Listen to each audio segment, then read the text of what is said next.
ನಾನು ನಿಮ್ಮ ವಿಶ್ವಜ್ಞಾನಿ ನ್ಯೂಸ್ ವೇಣುಗೋಪಾಲ್. ನಮ್ಮ ಮುಳ್ಳೂರು ಗ್ರಾಮಸ್ಥರ ಮದುವೆ ಇರೋದರಿಂದ ಸಂಜೆ ನಾವು ಇದೇ ನಮ್ಮ ಗ್ರಾಮದ ಸಹೋದರ ಮೂರ್ತಿ ಹಾಗೂ ಚಂದನಹಳ್ಳಿ ಪಾಸ್ಟರ್ ಸತ್ಯನಾರಾಯಣಪ್ಪನವರು ಅವರು ಕೂಡ ನಮ್ಮ ಮಾವನವರಾಗಬೇಕು. ನಾವು 3 ಜನ ನಾವು ಮದುವೆಗಂತೂ ನಾವು ಚಿಂತಾಮಣಿ ಮಾವಡಿಕೆರೆ ಕ್ರಾಸ್ ಬಳಿರುವ ಒಂದು ಪ್ಯಾಲೇಸ್ಗೆ ನಾವು ಮದುವೆಗೆ ಹೋಗಿ ಬರ್ತಾ ಇರ್ತೀರಿ. ಆಗ ಉಪ್ಪಾರಪೇಟೆ ಬಳಿ ಸಾರಪನಹಳ್ಳಿ ಗೇಟ್ ಬಳಿ ಒಬ್ಬರು ಹೈವೇ ರೋಡ್ ಪಕ್ಕದಲ್ಲಿ ಒಬ್ಬರು ಮಲಗಿರ್ತಾರೆ. ಅವರು ಏನು ನಮ್ಮ ಕಾರನ್ನ ರಸ್ತೆ ಪಕ್ಕದಲ್ಲಿ ಹಾಕ್ಬಿಟ್ಟು ಅವ್ರ ಬಳಿ ಹೋಗಿ ನೋಡಿದಾಗ ತುಂಬ ಅಸ್ವಸ್ಥವಾಗಿರ್ತಾರೆ. ಆ ಟೈಮ್ನಲ್ಲಿ ಅವರು ವಾತಾವರಣ ವಿಪರೀತ ಚಳಿ ಇರುತ್ತೆ. ಕೂಡಲೇ ಅವರಿಗೆ ಊಟದ ಅವಶ್ಯಕತೆ ಇದೆ ಅಂತ ಹೇಳ್ಬಿಟ್ಟು ಅದೇ ಕಾರಲ್ಲಿ ನಾವು ಮತ್ತೆ ಊಟ ತಗೊಂಬರೋದಕ್ಕೆ ನಾವು 3 ಜನ ಹೋಗ್ತೀರಿ. ಊಟ ಹಾಗೂ ನೀರು ತಗೊಂಡು ಸೇಮ್ ಅದೇ ಪ್ಲೇಸ್ಗೆ ಮತ್ತೆ ಪುನಃ ಅಲ್ಲಿಗೆ ಬರ್ತೀರಿ. ಆಗ ಬಂದಾಗ ನಮಗಿನ್ನ ಮುಂಚಿತವಾಗಿ ಅವ್ರನ್ನ ಗಮನಿಸಿದವರು ಊಟ ತಗೊಂಡು ಬಂದ ಅವ್ರಿಗೆ ತಿನ್ನಿಸುವಂಥ ಪ್ರಯತ್ನಗಳಲ್ಲಿ ಮಾಡ್ತಾ ಇರ್ತಾರೆ. ಅವ್ರನ್ನ ಯಾರು ಅಂತ ವಿಚಾರಿಸಲಾಗಿ ಇವ್ರು ಯಾರೋ ಗೊತ್ತಿಲ್ಲ ನಮಗೆ, ನಾವು ಇಲ್ಲೇ ಸ್ಥಳೀಯರು ಉಪ್ಪಾರಪೇಟೆ ಗ್ರಾಮದವ್ರು ಅಂತ ಹೇಳ್ಬಿಟ್ಟು ಅವ್ರು ಕೂಡ ಹೇಳ್ತಾರೆ. ಇವರು ಸಂಜೆ ಸುಮಾರು ಒಂದು 6 ಗಂಟೆಯಿಂದ ಇವರು ನಡೆಯೋಕ್ಕಾಗೋದಿಲ್ಲ, ಕೆಳಗಡೆ ಕುತ್ಕೊಂಡು ಒಂದೊಂಚೂರು ಜಿನ್ಕೊಂಡು ಬರ್ತಾ ಇರ್ತಾರೆ ಅಂತ ಹೇಳ್ತಾರೆ. ಅವ್ರ ಕಾಲುಗಳು ಮತ್ತು ಪಾದಗಳು ನೋಡಿದ್ರೆ ಅವರು ಜಿನಿಗೆ ಏನಾಗಿರುತ್ತಂದರೆ ಎಲ್ಲ ಪರ್ಚ್ಕೊಂಡು ರಕ್ತಸ್ರಾವ ಆಗಿರ್ತದೆ. ಆ ಸಮಯದಲ್ಲಿ ನಾವು ಬರೀ ಊಟ ಕೊಟ್ಟು ನಾವು ನಮ್ಮ ಪಾಡಿಗೆ ನಾವು ಹೋಗಿದ್ರೆ ವಿನಃ ಅವರು ಬದುಕುಳಿತಾ ಇಲ್ಲ ಅಂತ ನಮ್ಮ ಒಂದು ಅನಿಸಿಕೆ. ಯಾಕಂದರೆ ಅಷ್ಟೊಂದು ಚಳಿಯಲ್ಲಿ ಅವರು ಸುಮಾರು 6 ಗಂಟೆಯಿಂದ ಇದಕ್ಕೂ ಮುಂಚೆ ಎಲ್ಲಿಂದ ಬಂದಿದ್ದಾರೆ ನಮಗೆ ಗೊತ್ತಿಲ್ಲ, ಬಟ್ ಓಡಾಡೋಕ್ಕದಂತೂ ಆಗೋದಿಲ್ಲ. ಅವರು ಅಲ್ಲಿಂದ ಅವರು ಜಿನ್ಕೊಂಡು ಬರ್ತಾ ಈಗಾಗಲೇ ಎಲ್ಲ ಪರ್ಚ್ಕೊಂಡು ರಕ್ತಸ್ರಾವಗಳೆಲ್ಲ ಆಗಿರ್ತದೆ. ಅವರು ಸುಸ್ತಾಗಿ ಒಂದು ಮೂಲೆಯಲ್ಲಿ ಸುಮ್ಮನೆ ಆಗಿರ್ತಾರೆ. ಆ ಒಂದು ನಿಟ್ಟಿನಲ್ಲಿ ಅವರು ಸುಮಾರು ಜನ ಗಮನಿಸ್ತಾ ಇರ್ತಾರೆ, ಯಾರು ಕೂಡ ತಲೆ ಕೆಡಿಸ್ಕೊಳ್ಳದೆ ಹೋಗ್ತಾ ಇರ್ತಾರೆ. ನಂತರ ನಾವೇನು ಮಾಡ್ತೀರಿ ಅಂದರೆ ನಮ್ಮ ಮಾವನವರಾದ ಪಾಸ್ಟರ್ ಸತ್ಯನಾರಾಯಣಪ್ಪನವರು ಅವರೇ ಒಂದು ಕಾರಲ್ಲಿ ಅವ್ರನ್ನ ಕರೆದುಕೊಂಡು ಇವನು ಸೇವ್ ಮಾಡಬೇಕನ್ನೋ ಒಂದು ದೃಷ್ಟಿಯಲ್ಲಿ ಗೊರಮಡಗು ಗ್ರಾಮದ ಜೀವನ ಜ್ಯೋತಿ ಒಂದು ಆಶ್ರಮ, ಈ ಆಶ್ರಮದಲ್ಲಿ ನಾವು ಅವನ್ನು ಕರ್ಕೊಂಡು ಹೋಗ್ತೀವಿ. ಅಷ್ಟೊತ್ತಿನಲ್ಲಿ ಸುಮಾರು ಇಲ್ಲಿಂದ ಕರ್ಕೊಂಡೋಗೋ ಅಲ್ಲಿಗೆ ಹೋಗೋ ಮಟ್ಟಿಗೆ ಸುಮಾರು ಒಂದು 11-11:30 ಅಲ್ಲೇ ಆಗುತ್ತೆ. ಮತ್ತು ಇದಕ್ಕಿಂತ ಮುಂಚಿತವಾಗಿ ನಾವು ಇಲ್ಲಿಂದ ಹೋಗೋವಾಗ ಅವ್ರಿಗೆ ಕಾಲ್ ಮಾಡಿಬಿಟ್ಟು ಈ ಥರ ಇದ್ದಾರೆ, ನಾವು ಕರ್ಕೊಂಬರ್ತಾ ಇದ್ದೀರಿ ಅಂತೇಳಿ ವಿಚಾರ ಮುಟ್ಟಿಸಿದಾಗ ಅವರು ನಮಗಾಗಿ ವೆಯ್ಟ್ ಮಾಡ್ತಾ ಇರ್ತಾರೆ.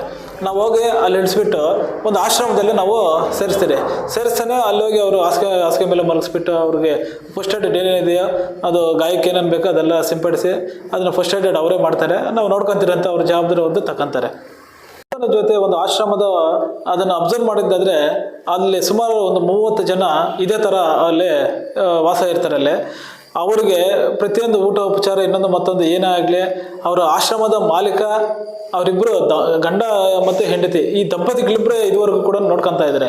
ಇತ್ತೀಚೆಗೆ ಅವ್ರ ಮಕ್ಕಳು ಸ್ವಲ್ಪ ಸಪೋರ್ಟ್ ಮಾಡ್ತಾ ಇದ್ದಾರೆ. ಹಿಂದಿನಿಂದ ಸುಮಾರು 2004ರಲ್ಲಿ ಆರಂಭವಾದ ಒಂದು ಜೀವನ ಜ್ಯೋತಿ ಆಶ್ರಮ ಗೊರಮಡ ಗ್ರಾಮದಲ್ಲಿ ಇದನ್ನು ಸುಮಾರು ವರ್ಷಗಳಿಂದಲೇ ಈ 2 ದಂಪತಿಗಳನ್ನೇ ನೋಡ್ಕೊತಾ ಇರ್ತಾರೆ. ಈಗ ಇತ್ತೀಚೆಗೆ ಮಕ್ಕಳು ನೋಡ್ಕೊತಾ ಇದ್ದಾರೆ. ಅಲ್ಲಿ ಈಗಾಗಲೇ 30 ಜನ ಇದ್ದರು. ಈಗ 31 ನಾವು ಹೋಗಿ ನಾವು 3 ಜನ ಹೋಗಿ ಸೇರಿಸಿದ್ದೀರಿ. ಅಲ್ಲಿ ಏನು ಹೇಳ್ತಾರೆ ಅಂದರೆ ಇಂಥವ್ರು ಎಷ್ಟೇ ಜನ ಇರಲಿ ಕರ್ಕೊಂಬಂದರೆ ನಮ್ಮ ಆಶ್ರಮದಲ್ಲೇ ನಾವು ನೋಡ್ಕೊತೀರಿ ಅಂತ ಹೇಳ್ಬಿಟ್ಟು ಒಂದು ಭರವಸೆಯನ್ನು ಕೂಡ ಕೊಡ್ತಾರೆ. ನಾವು ಕೇಳೋದಿಷ್ಟೇ, ಇಂಥವರು ಎಲ್ಲೇ ಕಂಡು ಬಂದ್ರೂ ಆಶ್ರಮದವರಿಗೆ ಇಂಟಿಮೇಷನ್ ಮಾಡಿ ಅವ್ರಿಗೆ ಅಲ್ಲಿ ಕರೆತರ ಮಾಡಿದ್ರೆ ಒಂದು ಜೀವ ಉಳಿಸ್ದಂಗೆ ಆಗುತ್ತೆ. ವಿನಃ ನಾವು ಕರ್ಕೊಂಬರ್ದಿಲ್ಲ ಅಂದರೆ ಅಂಥ ವಿಪರೀತ ಚಳಿಯಲ್ಲಿ ಅವತ್ತು ನೈಟೇ ಅವರು ಏನಾದರೂ ಒಂದು ಗತಿ ಆಗ್ತಾ ಇದ್ದಾರೆ ಅಂತ ನಮ್ಮೊಂದು ಎಲ್ಲಾದರೂ ಇಂಥವರು ಕಾಣಿಸ್ಕೊಂಡ್ರೆ ತಕ್ಷಣ ನನ್ನ ಮೊಬೈಲ್ ನಂಬರ್ಗೆ ಕಾಲ್ ಮಾಡಿ ನಾವು ಆಶ್ರಮದವ್ರಿಗೆ ಒಂದು ಇಂಟಿಮೇಷನ್ ಮಾಡ್ತೀರಿ, ಅವ್ರನ್ನ ಸೇವ್ ಮಾಡಿ ಅವ್ರ ರಕ್ಷಣೆ ಮಾಡೋ ಅಂಥದ್ದಾಗುತ್ತೆ.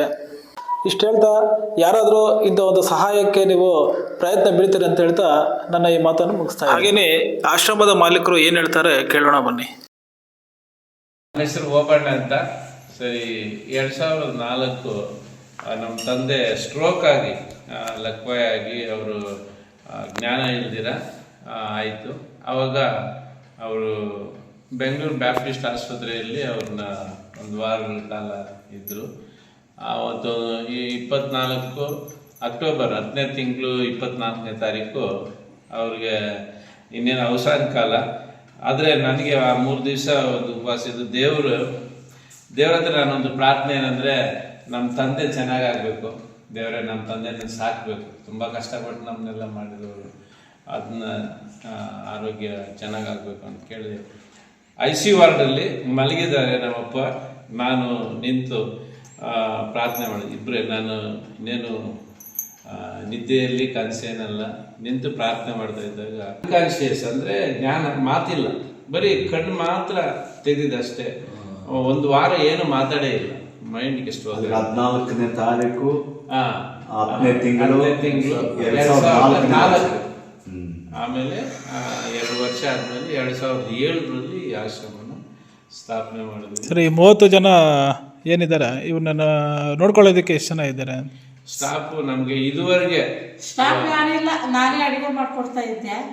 ಇವಾಗ ಸ್ವಲ್ಪ ಇವರು ಸಪೋರ್ಟ್ ಮಾಡ್ತಾರೆ. ಸಪೋರ್ಟ್ ಮಾಡ್ತಾರೆ. ಈ 17 ವರ್ಷಗಳಿಂದ ನನ್ನ ಒಂದು ದರ್ಶನಕ್ಕೆ ಕೈ ಹಾಕಿ ಸಪೋರ್ಟ್ ಕೊಟ್ಟು ಕುಟುಂಬವಾಗಿ ಎಲ್ಲ ಸೌಕರ್ಯ. ನಾವು ಇದುವರೆಗೆ 10 ರೂಪಾಯಿ ಯಾರಿಗೂ ಸಂಬಳ ಏನೂ ಕೊಟ್ಟಿಲ್ಲ. ನಾವೇ ಎಲ್ಲ ನೀವಿಬ್ಬರೇ ಸೇವೆ ಮಾಡ್ತಾ ಇದ್ರಿ, ಎಲ್ರಿಗೂ ನೀವೇ ಸೇವೆ ಮಾಡ್ತಾ ಇದ್ದೀರಿ. ದೇವ ಕೃಪೆಯಿಂದ ಸ್ಟಾರ್ಟಿಂಗಲ್ಲಿ ತುಂಬ ಕಷ್ಟ ಆಯಿತು. ಈಗ ಕಷ್ಟ ಆಶ್ರಮ ಇದೆ ಅಂತ ನಮ್ಗೆ ಅಷ್ಟು ಕಷ್ಟ ಅನಿಸ್ತಾ ಇಲ್ಲ. ಆದರೆ ನಮ್ಮ ಮಾವ ಮುನಿಯಮ್ಮ ನಿಮ್ಮ ತಂದೆ ತಾಯಿಗಳು. ಈಗ ಲಕ್ಷ್ಮಯ್ಯ ಮತ್ತು ಮುನಿಯಮ್ಮ ಅವರು ತೀರ್ಕೊಂಡ ಮೇಲೆ ನಮ್ಗೆ ಆಶ್ರಯ ಮಾಡ್ಬೇಕಂತ ಒಂದು ಇದು, ಇಂಥ ಸೇವೆ ಮಾಡ್ಬೇಕಂತ.